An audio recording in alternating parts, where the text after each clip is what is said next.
Miss Angel Hara Channel!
Ayan sila, lub-lub-lub-lub ang ating mga bebe love-love.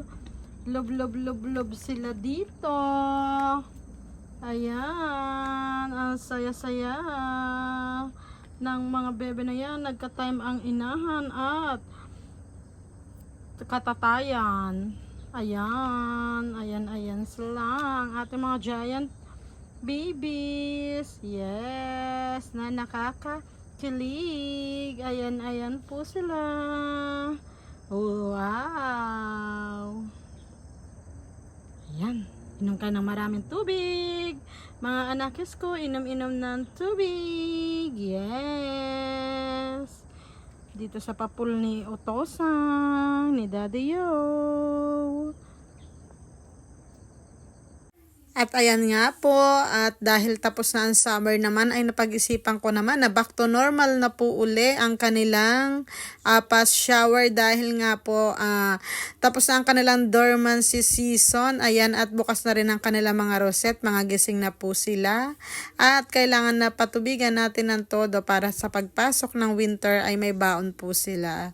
Ayan ang aking mga ayun yung nagising na. At naisipan ko rin mamaya-maya na tayo ay re-rearrange ng wheelbarrow po. Kasi almost 3 years na rin na hindi natin napapakialaman, hindi natin napapalitan ng lupa. At kailangan na nila ng nutrients. At ayan nga guys, eto after a long years, at ayan nga guys ay i-renovate na natin. Renovate ba tawag dyan? Rearrange ang ating wheelbarrow. Ayan, after 3 years nga lang natin uli siya mabubungkal. Ayan guys, palitan ng lupa, palitan ng mga ilalagay at dagdagan, 'di ba? Palitan means yung mga deads na diyan, mga nag-dry na wala nang talagang pag-asa ay papalitan na natin. Ayan. So, let's go.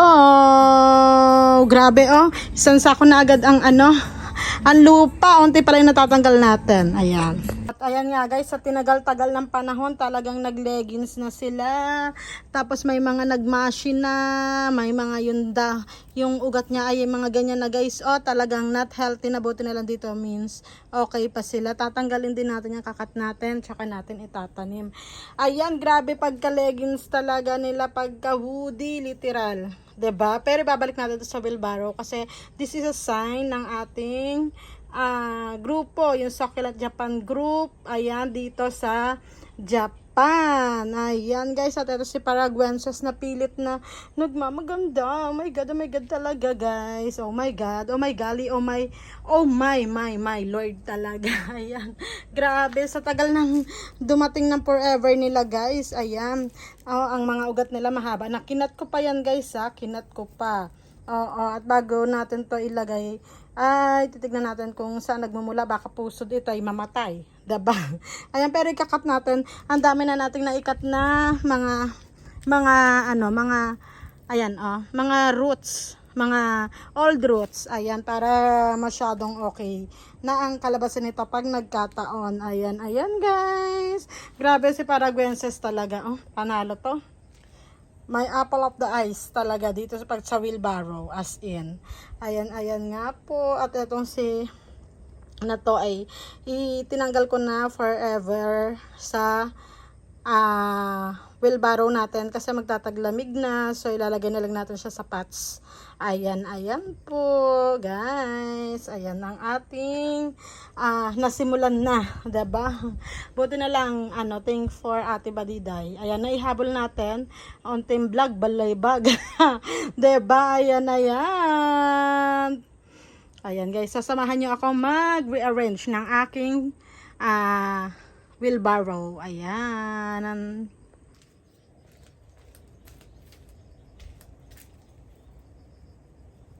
Dahil salungat na sila guys, yung mga ugat nila, hindi ko na alam kung saan ko hihilain kasi baka maputol.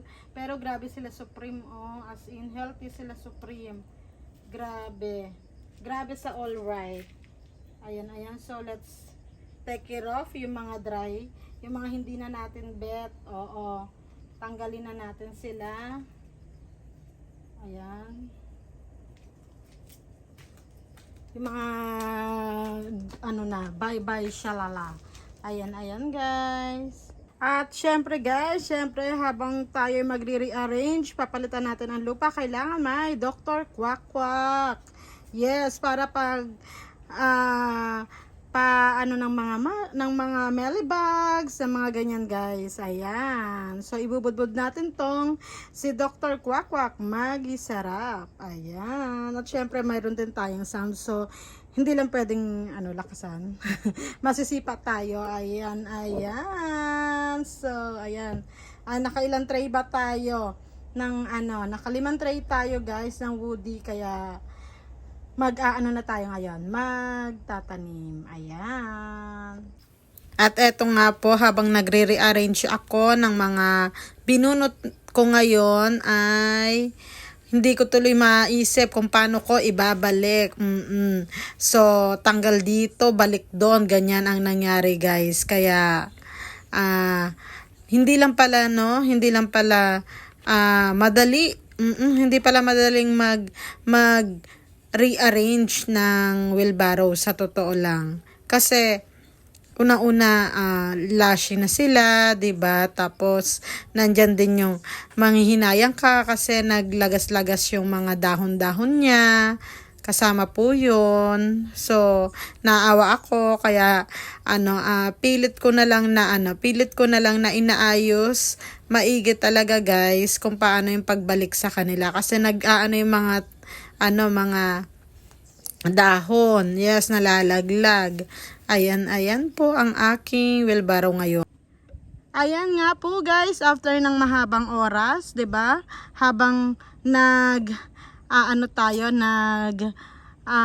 papatugtog tayo while tanim-tanim, sound trip, 'di ba? Sound trip. Tapos ang nangyari guys, talagang dumaan ako sa struggle kasi yung mga lasyo natin guys, yung mga woody, tinanggalan ko na rin sila ng oiled soil. Kumbaga, mas sasabihin kong cuttings na lang to, itong mga leggings na to. Dahil po, yung soil nila is wala ng protein, wala ng masyadong dahil super tagal na nga nito, 3 years na almost nang naitanim ko sila. Ayan. So, ang nangyari nga po guys ay struggle dahil bumabalentong sila, nag-aala, acrobatic. Nag-i-split sila, ayaw kumapit doon sa lupa dahil nga wala po silang soil. Ayan, mabigat na yung ulo. So, talagang struggle. Pero awa ng Diyos ay naitanim na natin sila. Ayan, ang ating new phase na wheelbarrow. Ayan, makikita po natin na may mga unti tayong dinagdag pero more on sila yung natin. Sila yung sinape natin na mga oldies. Ayan, na super woody na talaga nila. As in, kaya nga po talagang masasabi ko na tatak succulent Japan group talaga tong wheelbarrow na to dahil ang dami ng pinagdaanan.